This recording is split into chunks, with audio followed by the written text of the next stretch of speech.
Don Carpenter on News Talk 1270 KIML. News Talk 1270 KIML. Don Carpenter Show. Welcome back to the program, and we're going to go right to the phones. I do believe we should have on the line Kirby Ferguson, the director of This Is Not a Conspiracy Theory. Good morning. Good morning. I am here indeed. Thanks for waiting, by the way. I forgot to mention that it's usually a couple minutes after 9:05 before we're finished with all the news. So thanks for waiting. No problem. It was fascinating hearing your weather, actually. It was pretty mind-blowing. Oh, well, I haven't checked it in about an hour. Let's see what it is. Now, without the wind chill right now, it is minus 24. Oh, my. 24 degrees below zero. And see, I'm from Canada, and I say that is cold. Well, so what part of Canada are you from? I'm from a very small province on the East Coast called Prince Edward Island. That's where I grew up. That's where I grew up, yeah. And then I lived in Toronto for a long time, but I'm from a very small town on the East Coast. Oh, okay. So, and I'm sure you're wondering, and we actually talked about this via email, but I used to live in Delaware, and I was taking a film class, and I was exposed to your first documentary. This is. Everything's a remix. Everything's a remix, yeah. And for the last couple of years, I've been going around telling everybody about that. It was just it's something so different than what you're used to with documentaries. I mean, doing it in parts and making it available to everyone on the internet. I just thought it was such a fantastic idea, and of course the way you funded it as well. We'll talk about that in a little bit. But sure. your new documentary, of course, is This Is Not a Conspiracy Theory, and when I saw that you were making that, I've always been really fascinated with why people are interested in these conspiracy theories. So why don't you tell us a little bit about the film? Yeah, I mean, it's basically a documentary that's broken up into parts, and it's distributed on the net. So it's basically a movie, but you get it on the net, and you get it in installments. And when you subscribe, there's kind of a conversation that I have with the people with the membership. So it kind of gets influenced by it can kind of change course depending upon what is happening in that interaction. But basically, the series is an attempt to show where these things come from, why they work, why they're why there's kind of a uniquely American version of them, and basically kind of the larger tactic that is at work, which is people believing that powerful people control things, kind of dominate events, and can make very large social behaviors happen. People project kind of human personalities onto very complex events. I think that's kind of one of the driving forces behind conspiracy theories, and it's common, kind of throughout culture, especially kind of on the outskirts of ideologies. At the hard left or the hard right tends to project, immense powers upon corporations or the government or whatever. So I think it's a real conspiracy theory is sort of a kind of a funhouse mirror of the United States. Well, and that's I mean, I've obviously seen the first segment of this now, and I thought that was kind of a unique way to look at it, because usually when you see something about conspiracy theories, it's always either trying to prove one or debunk one. But I've never seen anything addressing why people are so interested in these things, and I thought the part where you're in the first segment where you're mentioning how the JFK assassination kind of kicked this into overdrive. I mean, is that really where the American people started really getting interested in these conspiracy theories? I mean, I think that's where the modern version of it began, but it was fueled by the era before. It was fueled by the Red Scare, the second Red Scare in the 1950s with Joseph McCarthy. That's when the notion of conspiracy really went mainstream and really became kind of a hysteria. So I think that seed had kind of been planted earlier in the 50s, and then it really bloomed in the 1960s, not just because of the JFK assassination, but because of the exposure of all sorts of scandals and, things, people finding out that, things were not what they thought they were. And there was all sorts of dirty business that the government was getting up to. So the fear that I think was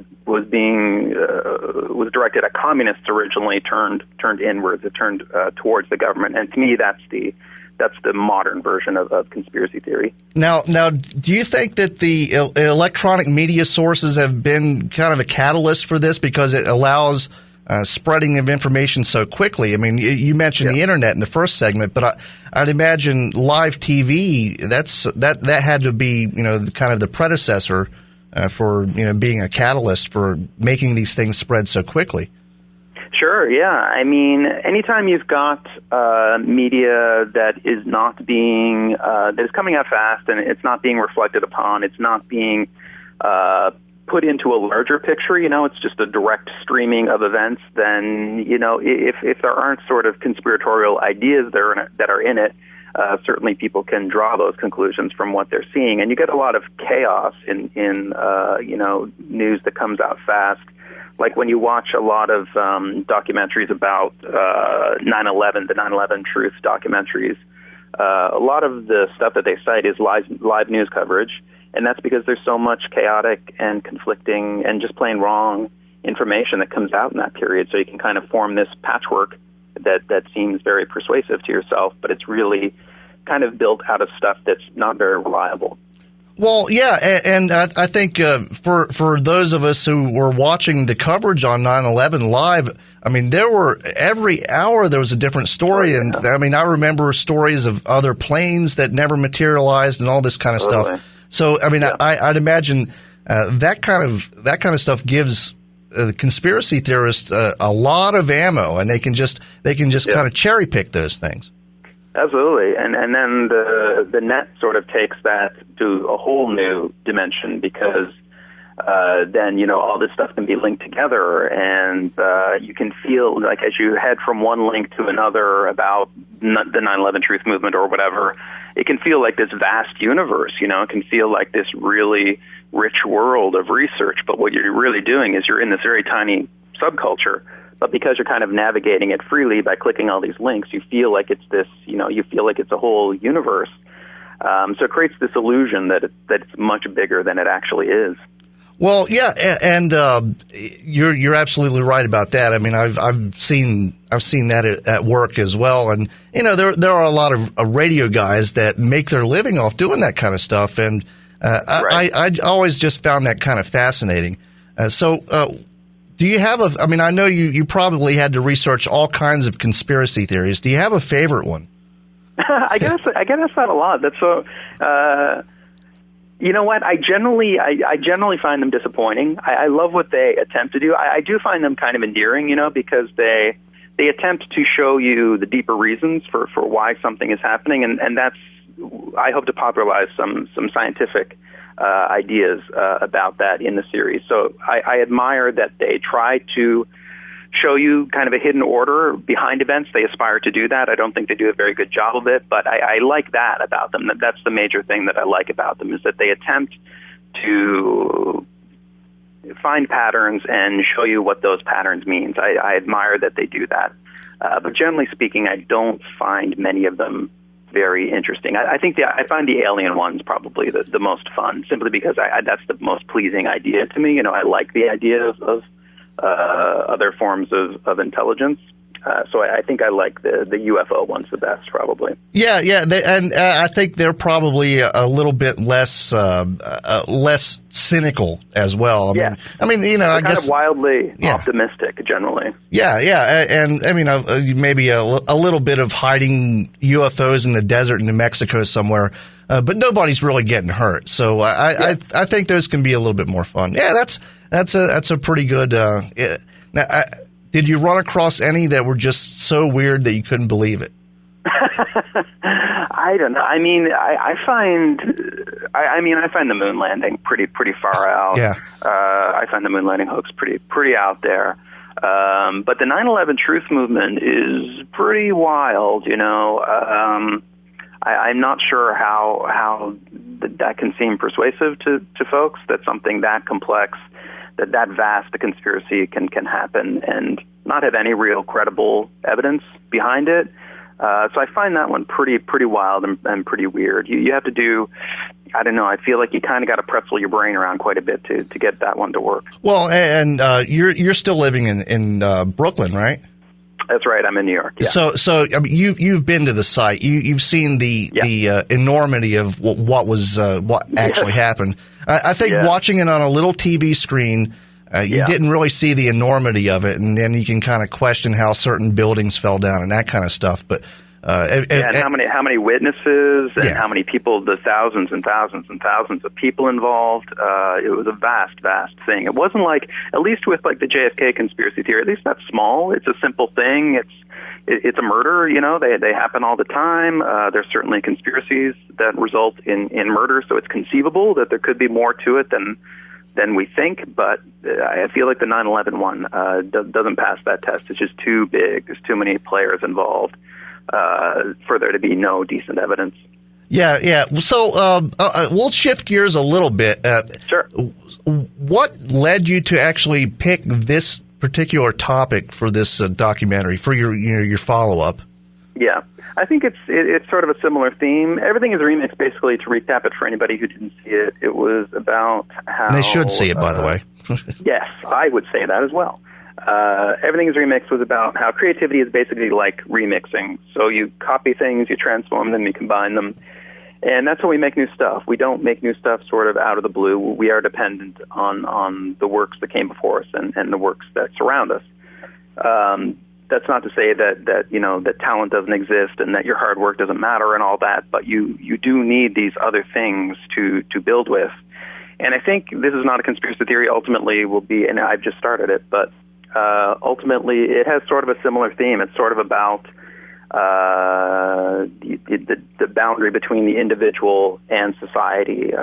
Like one of the fantasies of conspiracy theorists is that they can somehow be free from society, that you can be without influence, that you can really be you, that you're not getting socialized, that you're not getting brainwashed, that you can sort of wake up and be free.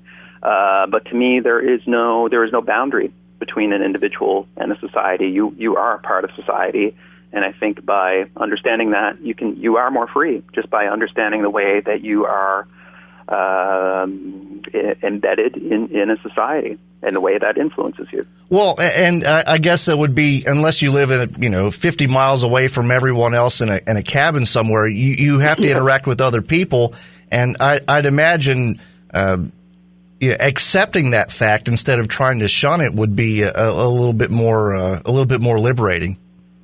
Yeah, exactly. And I think I think once you are aware of something, you free yourself from it. Like, I think if people are really interested in being, as free as they can be, I think that's the way to do it. The way to get there is to understand the ways that you're not free, not to think that you can somehow be purely free, which is a crazy idea, because before you become conscious, when you're 3 or 4 or 5 years older or whenever it happens for you, you've had all sorts of experiences that have shaped you profoundly at that point, and they're going to be part of your unconscious. You're never going to know why you have the interests and inclinations that you have, but they're there.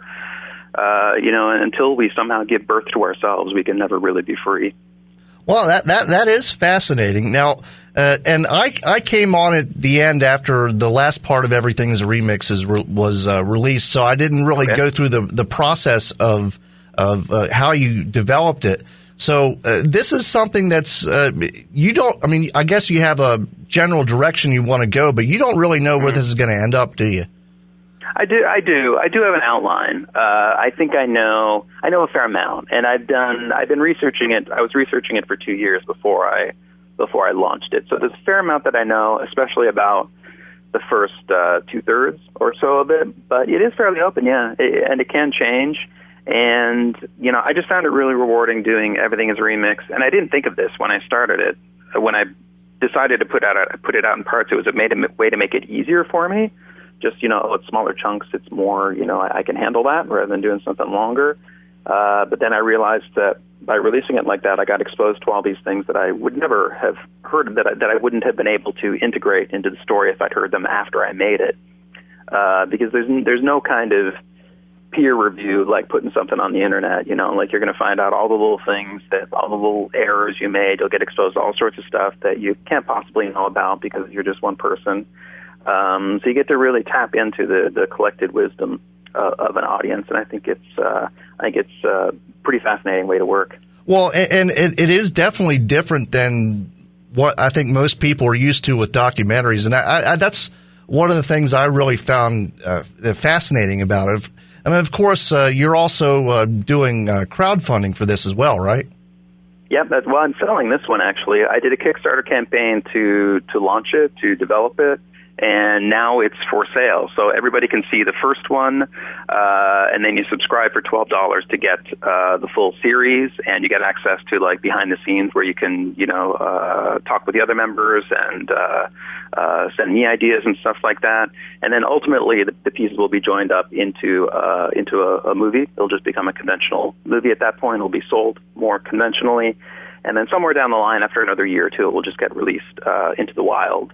On the net for free. Oh, okay. So it's a little bit different than the last time then. It is, yeah. That was just free from the beginning, but for this one especially, it's just too slow to have to, because I have to do other things to make money, like I have to do commissions and stuff to get money coming in the door, and then it just makes the release schedule just way too slow when I have to stop and do other things all the time. And then this one is so big that it would end up taking a decade or whatever to get the thing out. So I felt like it had to make some revenue early on. Well, there's nothing wrong with that. If it's anything like Everything's a Remix, $12 is a steal. I'm telling you. I think so. Yeah, I think it's a pretty unique experience. So, I mean, how many parts are you looking at here then? I'm thinking 8, including this first one, so 7 more. And each one's going to be what, about 10 minutes or so? Yep. About 11 minutes, yeah. Okay, so I mean, it's going to be a feature-length film in the end. Exactly. Yeah, exactly. It'll be a movie. Yeah, and that is a steal then. I mean, for $12. I agree. Yeah. That's good value, folks. Yeah, very good value. I'm telling you, all you got to do, and I've been hyping this all week, awesome. And of course, Everything's a Remix. Anytime I see a story about patent trolls or some kind of patent disagreement in the iPhone with the Samsung getting sued, I always redirect them to your. And I know I pissed off a lot of people constantly telling them to go watch this, but I think I made a few converts for you. Well, here's a scoop. I don't know if it's going to happen, but there might be an Everything's Remix that's about patents. That might be coming up. It's possible. Oh, see, and that's the other. Since I have you here, sure. I mean, is that how you planned on things going? Because the first part is mainly about music and how the Led Zeppelin examples. Yep. I mean, everybody knows about those, but how everybody is kind of affected by the music that they listen to. I mean, did you actually plan for it to go to where the patent and trademark system is all messed up? Yeah, I did. I think I had it roughly outlined. I knew that I was going to start with pop culture because I thought that was like a nice, fun way to introduce some of the concepts. And then I knew I wanted to get to technology, and then I knew I wanted to get to the law. So yeah, I did have the broad strokes. I knew roughly where I was going. But then there was certainly lots of stuff that changed along the way. But yeah, I actually did have that roughly in mind at the beginning. Yeah, because I mean it's such a broad stroke, but it's also if I remember right, that one's about I think maybe 50 minutes total. I think for all the parts. Right, yeah. So I mean it's but you cover a lot in that amount of time, and it is. I mean it's easy to sit down and you can just watch one part, and it's. If you don't have a lot of time. They're self-contained. Yeah, you can watch them in any order you want, actually, if you wanted to, I think. Yeah, and trust me, I'll be going around telling everybody to watch this new one, too. I mean, I appreciate it. So what are we looking at for the next part, then? I'm hoping the next part's going to come out in July. Oh, okay. That's tentative. That's what I'm aiming. That's what I'm gunning for. And then the third one will be out in December, hopefully. If things go well, then that's what could happen. I'm aiming to get two more parts out this year. Okay, and if anybody is interested, I know you probably have a million things you got to do today, but I do want to make sure we plug it for you. If anybody's interested, where can they go? This is not a conspiracytheory.com. And also, everything's remix.info, right? That's right. Everything's remix.info is my previous project. This is not a conspiracytheory.com is the new one. Yeah, go watch the first one first, and then you'll understand what you're getting into, and then go buy This Is Not a Conspiracy Theory, because trust me, it's going to be worth it. I think so, too. Hey, thanks a lot, Kirby, and maybe we'll talk to you a little bit further on down the road. It's been a lot of fun. That would be awesome. Hey, thanks a lot again. That was Kirby Ferguson, the director of This Is Not a Conspiracy Theory. This is not conspiracytheory.com is the website. And we ran a little long, so we're going to take a short break. And when we come back, we'll get into something else. I want to thank Kirby for calling in. That was fun. I wish I'd done that a little bit earlier. News Talk 1270, KIML. Not insulting guests since 2013.